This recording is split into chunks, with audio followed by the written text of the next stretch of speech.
Welcome to 85% of the world's population, and maybe you're even part of the 23% of people who quit their resolutions after the first week of January. Either way, no one really cares. So here's the thing. January overall is just a bad month to start a new commitment. January is probably one of the coldest months of the year, which actually makes exercising, waking up early, even that much more difficult. It's also right after the holidays and not a great time for people from a financial standpoint.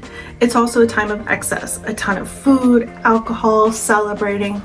Okay, so overall, the 1st of January is probably one of the worst days of the year to start something new. We really like to romanticize January because it's the first month of the year, so we like to think that our lives will also start a new and improved way on January 1st. But we need to remind ourselves that for a lot of time, January 1st wasn't actually the first day of the year.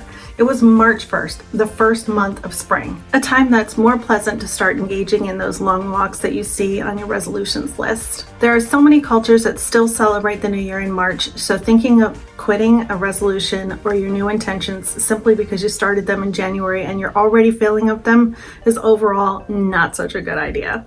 A certain month on the calendar shouldn't be the judge of whether or not you are capable of doing something or not. You know, it's just a poor time of year. It really doesn't provide enough impetus or circumstance for change. A lot of people enjoy February.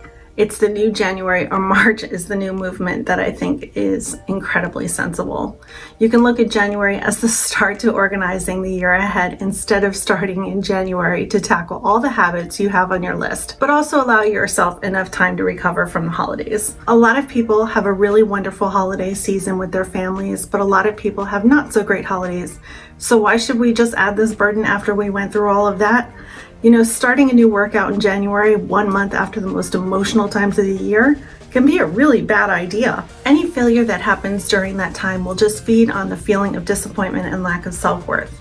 Okay, so now that we know that we're clear that there are a few tips for you to stay on track with your New Year's resolutions, we're always pushed towards the concept of daily routines. You pick up a new habit on the first of the year and you should keep it until the end of the year. This approach may work for some people, but it really doesn't appreciate how we are wired to work, which is a recurring way with peaks and productivity throughout the day, weekend, or even year. As with ruts, we slow down and reduce our output in general, and a lot of people do the opposite thing. They set their goals and their resolutions based on numbers, and while they're fighting towards those numbers, they forget the joy and the kind of happiness and purpose you feel during the journey. Whatever they are, my advice for you this year is to think about your goals differently instead of considering the success equals like 0 gaps in your habit tracker. Considering that you should be celebrating this milestone throughout your journey, and if your goals represent big numbers, then you still don't know what you need to change in your lifestyle to accomplish these numbers. Just incorporate some minutes of working towards that goal every single day despite the outcome. So for instance, if your goal is journaling every single day, try to think, instead of finishing a whole notebook by the end of the year, to journal maybe 30 minutes every single day. And if your goal is something like reading 30 books by the end of the year, think rather that you should be focused on reading for 30 to 60 minutes every single day, independently of whether you get that number or not. We also think not all goals need to be stretched throughout the year. So you can divide your year into chunks, quarters, and even months. So commit to focusing on one goal for 3 months and then change your goal after you've tackled that habit or that resolution for the 3 months instead of cramming several resolutions into an already maxed schedule. Give yourself the time and the space to focus on one thing at a time. You are the one who should decide this independently of how the year is structured. You can commit to taking daily long walks for 3 months, and after the end of those 3 months, reduce those long walks to 3 or 4 walks a week and focus on a different activity for the remaining days.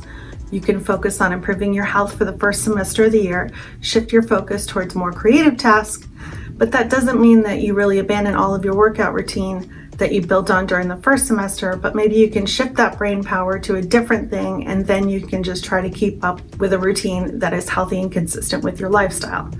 Also, manage your unrealistic expectations. And if you're like, oh, it doesn't count if I don't do it every single day, it really doesn't count if I don't do it for a whole year, here's kind of a slap from reality. Just so you know, we all have the same 24 hours in a single day, and most of us do work a full-time job. And how we're able to manage a full-time job, manage a household, take care of our families, invest in our education, have a workout routine, meditate, and take long walks in the morning and wake up at 5 a.m. and have the house perfectly cleaned all the time. I'm overwhelmed just to think of all of it, but the reality is most people think they need to do all of the things every single day to be a valid human being. The thing is, no one is able to do all of that. The sad news is you won't be able to either. So either you just accept that now and start building the marble-filled, more balanced life, or you're going to risk burnout and even a breakdown. So we need to start today, and I'm aware of that too for myself, to really get back on the expectations that everyone lays on us, including ourselves, for 2022. It's toxic, it's unmanageable, and it's actually quite distracting. You know, I could be focusing so much on a specific activity every single day, but somehow the internet is telling me that I'm not worth it. I'm not valid and I'm not good enough if I'm not doing everything else at the same time. If you're struggling with your New Year's resolutions, you probably have a lot on your plate right now. So take it one step backwards and go considerably slower than you initially planned. Try to create small milestones that you actually look forward to. Celebrate the small victories. Just enjoy the process and kinds of systems you build in during your journey, and that's the most important thing you can look forward to when you're trying to commit to your New Year's resolutions. Enjoy the process, enjoy the journey, and if you fall off the wagon, jump right back on and figure out what didn't work so that you can fix it the next time around. I like to use journals, I like to use apps, whether that be Notion or something of that nature that will help you, like Google Calendar, to keep motivated and also to keep on track. Also, I like to make sure that my reading, I keep track of how much I'm reading so that I can check it off that I did it that day, and I'm proud of myself because I get to check that off. And that's another way of boosting and getting those adrenalines going that you did it, you accomplished those things. So thank you so much, and I hope you all make your 2022 goals. Let's do it together. Bye, friends.